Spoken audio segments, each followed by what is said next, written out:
Quem tem crianças em casa sabe que elas são agitadas e estão sempre em busca de novidades. Por isso, as opções culturais são sempre importantes para o desenvolvimento delas. O tema do nosso Conexão Cultural de hoje é justamente a cultura para o público infantil. Você acompanha tudo isso a partir de agora.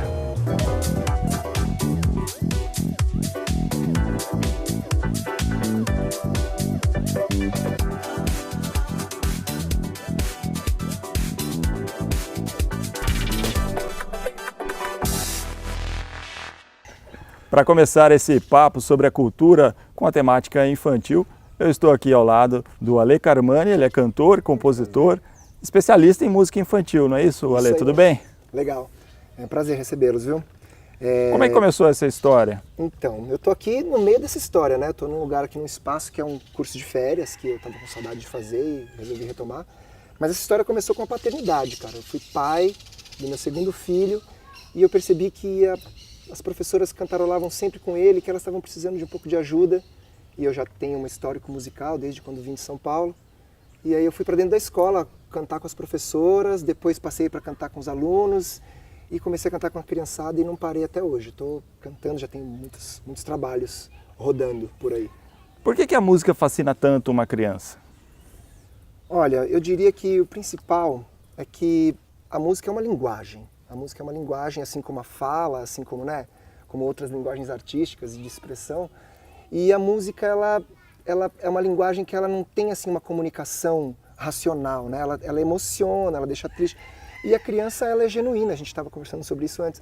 A criança tem uma genuinidade que a música transita com facilidade, transita com liberdade. Então, para a criançada, quando a gente faz uma coisa que dá medo, eles entram nesse medo com vontade, né? A música tem a questão do movimento do reconhecimento corporal, da expressão, né, vocal, que são os primeiros momentos que a criança se expressa de alguma forma e se abre. A música proporciona tudo isso, assim, eu me encantei. E você também tem um lado que é um contador de história também, isso, né? Isso, exatamente, que está um pouco ligado à música, né? A música conta histórias e eu percebi que o que acontecia é que eu não me sinto intimidado em me expressar de forma bem extravagante no meio da molecada. E contação de história, os melhores contadores de história são aqueles que envolvem, né, e que fazem com que a emoção seja coletiva, com que o medo seja coletivo, com que a alegria, a explosão, a ação seja coletiva. E eu descobri que isso é uma via que eu consigo dominar bem, assim, as crianças gostam. Eu conto história para adultos e para crianças, na verdade, eu sou um contador de histórias, de músicas e de histórias, assim. Você vê uma diferença grande, você falou da genuinidade das crianças, você vê essa diferença entre se apresentar para um público infantil e para um público adulto? Sim, O que você pode dizer a respeito? Eu diria que as crianças elas se entregam mais rapidamente, mais facilmente, e a criança ela não exige um conhecimento do repertório que está acontecendo, da história que está sendo contada. A novidade para a criança é sempre muito saborosa. Para os adultos isso é um pouco relativo. Eu conheço gente que gosta de show porque sabe cantar as músicas e tal. Então eu acho que o principal é que as crianças elas não têm chancelas, né? As crianças não fazem chancelas, não fazem julgamento. Os adultos julgam bastante. Então isso cria uma diferença muito grande. Né? E a resposta que a criança dá também é imediata. A resposta da criança é imediata, a expressividade dela é muito mais aberta, né? Muito menos carregada de cultura, né? Literalmente de cultura. A expressão dela, quando ela se expressa, quando ela se movimenta, ela faz uma coisa muito mais instintiva, é mais estomacal, assim, sabe? Vem mais de dentro. E a gente deixa tudo pro cérebro, né? Depois de um tempo a gente larga essa aura infantil um pouco, assim. Tanto que a gente faz alguma coisa assim que é muito boba, a gente fala, que coisa infantil. Cara, a coisa infantil é muito interessante, a coisa infantil é livre, a coisa infantil é genuína, ela é sincera, né? Ela não acumula, então uma briga, uma coisa mais forte, assim, a criança recebe aquilo, processa e parte para o que ela sempre faz. O adulto pode ficar remoendo aquilo, né? Tô aprendendo isso, cara. Todos os dias eu aprendo com eles alguma coisa de, sabe, de relacionamento, de expressão, enfim, de arte, né? De desenhar uma coisa e ver alguma coisa ali que, eu na minha cabeça de adulto nunca ia ver naquele traço aquele dragão e aquele vulcão e tal, mas a criança vê o dragão, vê o vulcão, vê a nuvem, vê a princesa, o cavaleiro. Eles conseguem abrir, assim. Acho que a abertura é a palavra mais E o mundo, justa, assim. e o mundo da fantasia está sempre presente nas suas músicas, né? Você está falando aí da princesa, do dragão, mas tem o dinossauro, tem a borboleta. Sim, então. O meu disco... Eu ia falar né? aqui, Isso, Histórias que Cantam Por Aí, é o disco que... passeia por esses assuntos todos. Eu fiquei um pouco tentando não ser repetitivo, porque o mercado da música infantil está em alta, tá aquecido. Mas é meio inevitável, assim, porque as crianças elas têm um ambiente comum, né? Tanto, aí tem música sobre dinossauro, sobre escovar o dente, sobre cadarço, sobre o Saci Pererê, que é um cara que é recorrente, né, na história da molecada. Esses temas todos, esses assuntos todos, são todos trazidos de conversas com a molecada. Então, conversa com a molecada, fala, eu descobri isso aqui.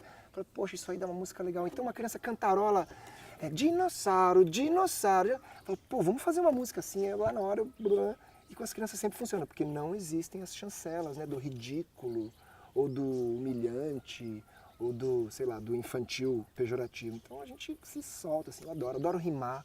A rima é uma brincadeira muito interessante com a criança, porque a rima aumenta o vocabulário, faz com que o acesso a essas palavras seja mais rápido, porque vamos rimar, né?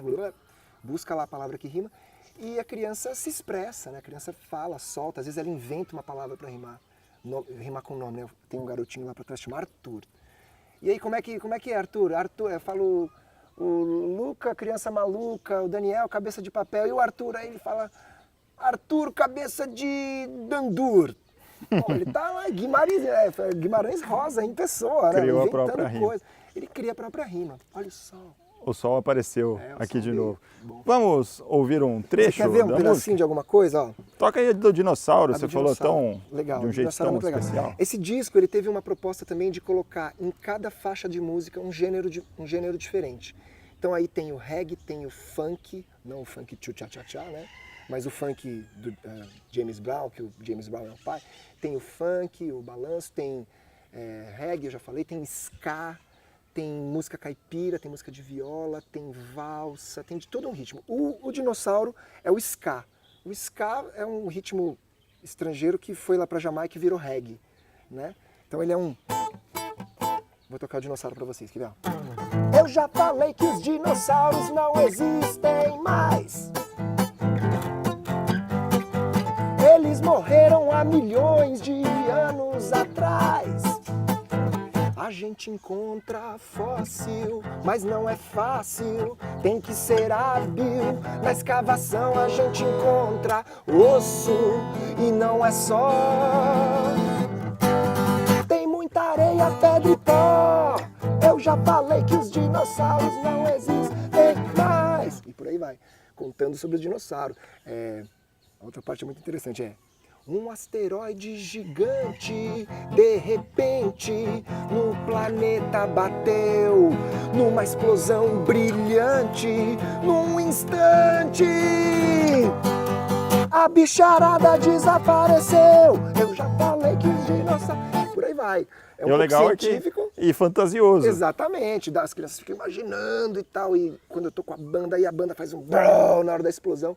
Isso acaba trazendo um pouco de informação para a molecada do que acontece, porque os dinossauros fascinam, né? Hoje em dia fascina muito mais. Cuidado aí, que aqui é um lugar que cai mangas. A gente está no meio do mato. É um ambiente que fascina, um assunto que fascina, né, os dinossauros. Então eu falei, bom, vou trazer um pouco do que são os dinossauros, né? Os fós e tal, mas vamos fazer uma bagunça. Tchá, tchá, tchá, tchá. Eles adoram. Isso serve também para segurar a atenção da criançada. Um pouco. Você quando se apresenta em algum local, você se apresenta em cafés? Sim, em shows, eu tenho aí. Você tem os shows, e isso serve também para prender a atenção da criançada, sim, porque a criança ela se dispersa muito fácil. Facilmente, ela tem um tempo de concentração, dependendo da faixa etária, né? Ela tem um tempo que dura ali aquele foco. Depois o foco se perde, porque existe também um comportamento mais pueril, né? Na infância a gente tem que entender isso. Mas é legal, porque dependendo do assunto, eu vou trazendo as frases, trazendo as rimas, e eles vão cada vez mais... E precisa também, né, direcionar, né? Eu olho no olho da criança e conto para ela o que está acontecendo, conto ali, conto aqui, conto acolá, para eles ficarem presos juntos. E outros recursos, né? Movimento, o instrumento ser tocado com vigor. Existe uma preocupação própria para as crianças na hora de compor as letras. Sim, sim, é bem diferente. Eu já trabalhei com música para adulto, né? Eu faço música para adulto, Música é música. Meu filho gosta de Luiz Gonzaga, gosta de música de adulto também, de Rita Lee, etc. Mas quando eu vou com a criança, aí eu preciso pensar que as rimas têm que estar dentro de uma cadência interessante para que ela se envolva, né? Porque ficar colocando rimas muito atravessadas e que difícil de achar, uma prosa muito complexa, a criança não vai se prender, não vai perceber que aquilo está rimando, e a rima para ela é muito mais sonora do que explicativa e do que racional, né? Ah, rimou com isso porque ele está falando do mesmo assunto. Não, tem que sonorizar bem.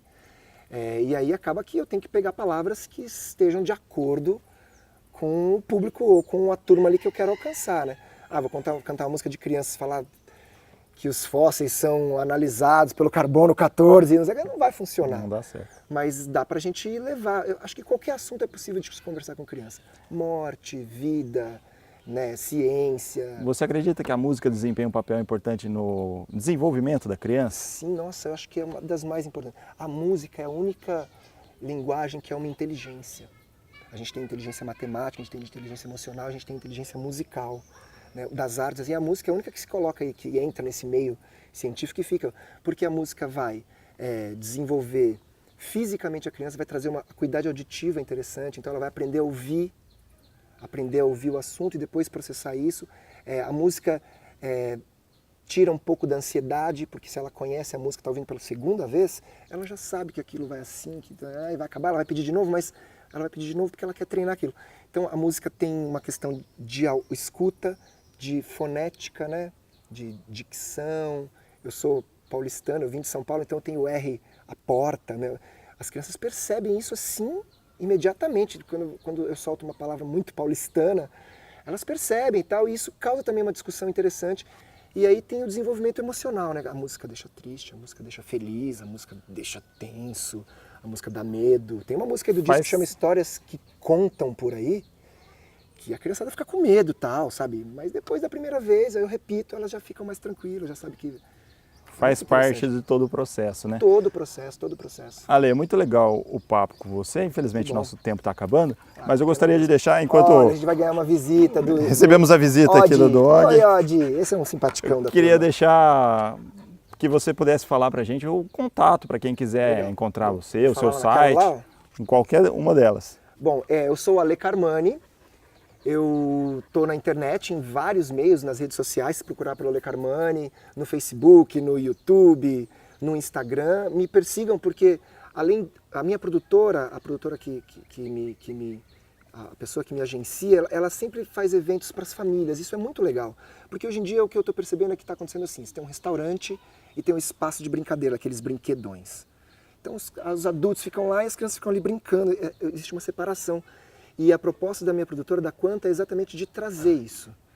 Pouca monitoria, mas atividade para todo mundo. Então eu estou sempre nessa, assim, eu estou sempre procurando lugares para me apresentar onde todo mundo vai estar junto, onde vão estar os pais curtindo com os filhos, as mães curtindo, e aí eu toco música para todo mundo, às vezes eu coloco uma música que é de uma música geral, assim, no repertório, eu ponho um Sítio do Pica-Pau Amarelo, canto um Balão Mágico para trazer os adultos, para trazer os grandes, a nossa geração. Todo mundo se diverte no fim das contas. Todo mundo se diverte. Né? Música é para isso, né, cara? Música muito bom. É arroz e feijão.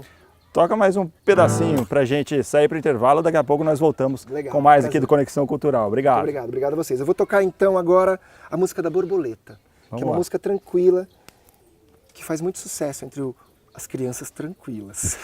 Vamos ver.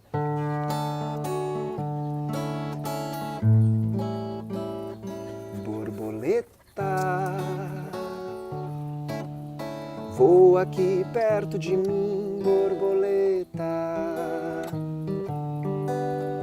Pousa naquele jasmim, borboleta. Vem morar no meu jardim, borboleta. Violeta, azul e preta, borboleta, dá uma pirueta, me deixa zureta e vai. Borboleta. Foi embora a borboleta, mas amanhã ela volta. E o Conexão faz uma pausa e volta já. Tchau. Obrigado, prazer. Até Valeu. mais.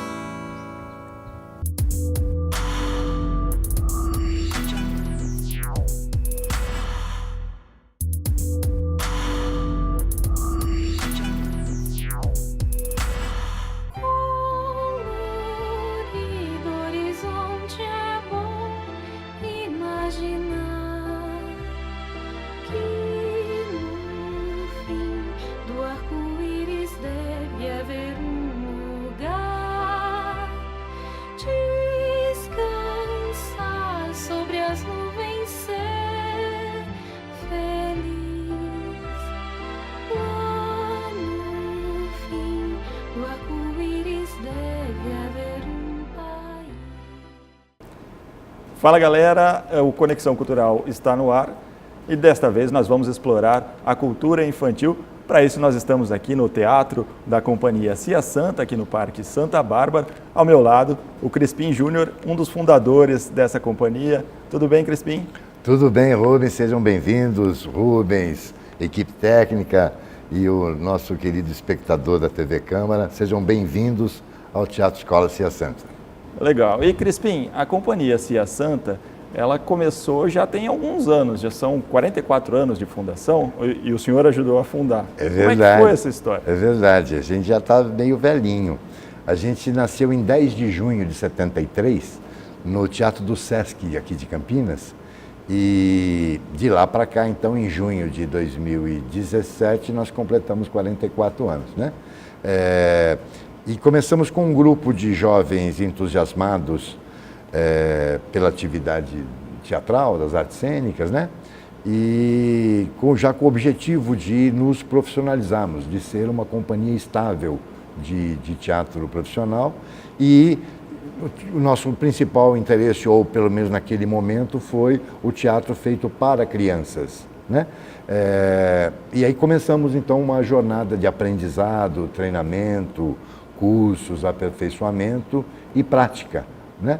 E começou a nos dar então esse prazer que nós temos de fazer o teatro para crianças. E se tornou uma referência no teatro infantil aqui de Campinas, na região, e até mesmo do Brasil, né? Vocês têm contato com outras companhias para fazer parceria. Porque como a gente viaja, a gente começou viajando só aqui no entorno de Campinas, né? Até os anos 80, depois algumas experiências fora da Cia Santa de alguns colegas com outras companhias de teatro nos levaram para outras regiões, então fomos abrangendo também o resto do estado de São Paulo, depois o sul de Minas, norte do Paraná.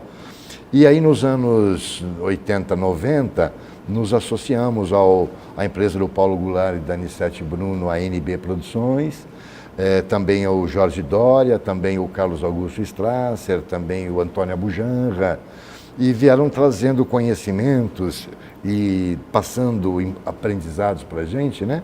E nós estamos começando a aumentar o ciclo de território, né? Até fazer de Tocantins até Porto Alegre, 50 cidades visitadas, as capitais e pelo menos 2 cidades mais importantes de cada estado. E aí, praticamente, então, facilitou o conhecimento, a consagração, né, vieram os prêmios, o Prêmio Mambembe, com o Planeta Lilás do Ziraldo, o Prêmio Aloysio Magalhães. Então isso tornou o grupo mais conhecido e passou então, como você disse, uma referência nessa área, nesse segmento de teatro para crianças. Legal, a história é sempre bonita, né? Mas qual que é a diferença específica do teatro para crianças do que um teatro para adulto? É só a linguagem ou os movimentos também são diferentes? Explica pra gente, por favor. Excelente pergunta. Os pedagogos brasileiros dizem que não existe muita diferença em termos de representar. A representação, ela é para o público, não importa se o público é composto por crianças, jovens, adultos ou idosos. Todos são público. A criança, ela tem mais facilidade de viajar com o lúdico, né? Porém, todos nós fomos crianças, né? E se a gente conseguisse permanecer crianças, o nosso olhar do mundo seria um olhar mais sensível, né? Então a criança tem uma sensibilidade mais exacerbada. Então exige que a dramaturgia feita para ela facilite um pouco a contação daquela história, né? Para que você não fique usando retrospectivas, flashback, que às vezes dificulta ela para o entendimento linear. Ela entende. Todos os espectadores, todos os seres humanos são capazes de captar o que eles estão recebendo, é a interpretação. Os pedagogos dizem que a responsabilidade do teatro feito para crianças é maior porque as informações entram pelos olhos e ouvidos, param na alma, né, e acompanham a vida daquela criança até a morte.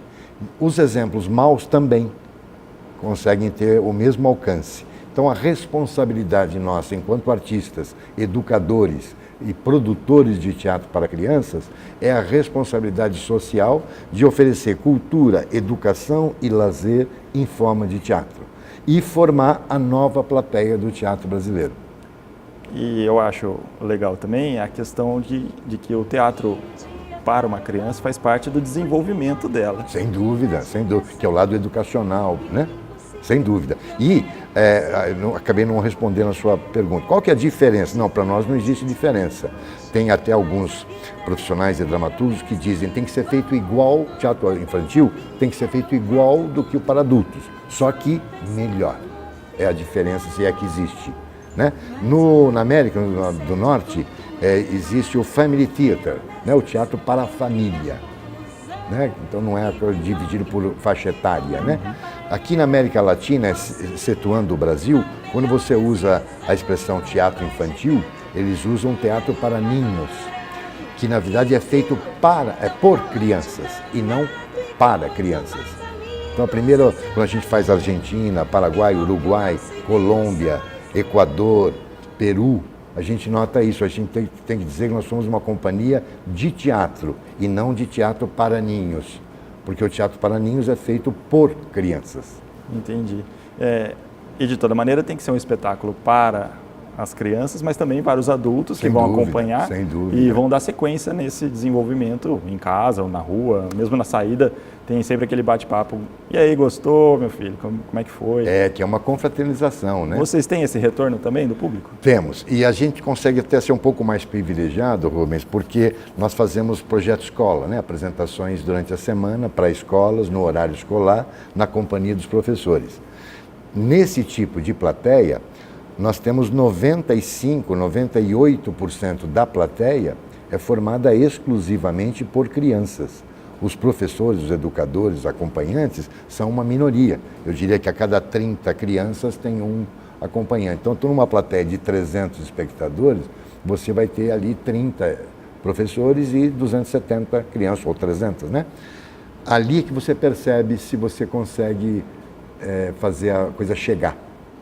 Então, essa plateia de 300 crianças é diferente daquela plateia de bilheteria de final de semana, onde você tem metade pais, metade crianças, né? Uhum. Então, você consegue aí fazer o verdadeiro espetáculo para crianças funcionar, são nessas apresentações para escolas, porque o retorno, o feedback é imediato. Aí, quando termina, é uma tradição que começou na Cia Santa, e a gente se orgulha muito disso, se estendeu para quase todo o teatro infantil brasileiro, que é quando termina, a gente vai até a portaria do teatro, para se despedir, cumprimentar, e hoje tem a onda das selfies, né? As redes sociais e tal. E aí você quebra um pouco aquela barreira de palco e plateia e faz uma grande confraternização a ponto da criança poder conversar com o ator e fazer uma pergunta. São curiosidades, perguntas de uma sensibilidade profunda, alguns ângulos que a gente não percebe e eles percebem, né? A criança realmente tem ela oferece uma energia para o ator no teatro infantil que, se fosse uma plateia mesclada de crianças e adultos, talvez não fosse da mesma forma, né? E isso é que é apaixonante na nossa atividade. Agora, você falou também que hoje é a era das selfies, né? Na verdade, é a era da tecnologia em que a criança recebe muitos estímulos em casa. Ela recebe estímulo pela TV, que tem programação de canal próprio para a criança.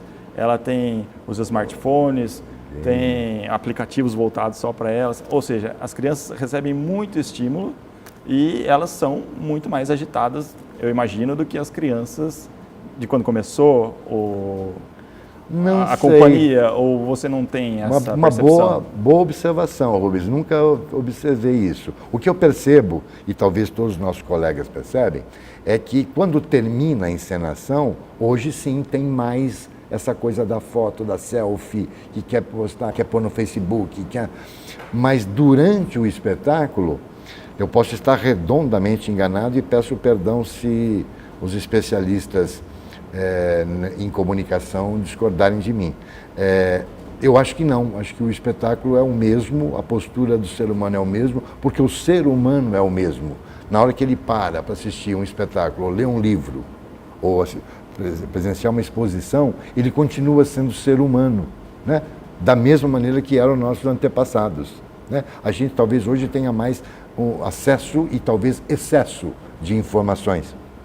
Porém, a apreciação de arte não necessita que você tenha essa tecnologia para poder apreciar. Ela é feita ao vivo desde o circo, não é? E por isso que é uma frase no circo, eu sou filho de artista circense, que se fala: enquanto houver uma criança, o circo nunca morrerá. E essa frase é de um chinês, né, precursor do circo. A história do circo começou na China, né? E daí veio o show business e utilizou essa frase, e acrescenta-se outra também dos circenses, que é: o espetáculo não pode parar. Exatamente. Crispim, muito obrigado pelo papo. Eu gostaria também que você falasse o contato da Companhia Cia Santa para quem está nos assistindo, se quiser entrar em contato com vocês, marcar um teatro. Agradeço a oportunidade, Rubens. Eu convido então o nosso amigo telespectador da TV Câmara, que está acompanhando com a gente a essência dessa maravilha de programa que é o Conexão Cultural, para dizer que nós estamos aqui no Parque Santa Bárbara. Nosso nome de fantasia é Teatro Escola Cia Santa. Trabalhamos com espetáculos para crianças, jovens, adultos, público corporativo, CIPAT, Semana de Qualidade, Semana de Saúde. Levamos o teatro dentro da empresa para contar uma historinha com começo, meio e fim, voltada para aquele tema que a corporação está trabalhando.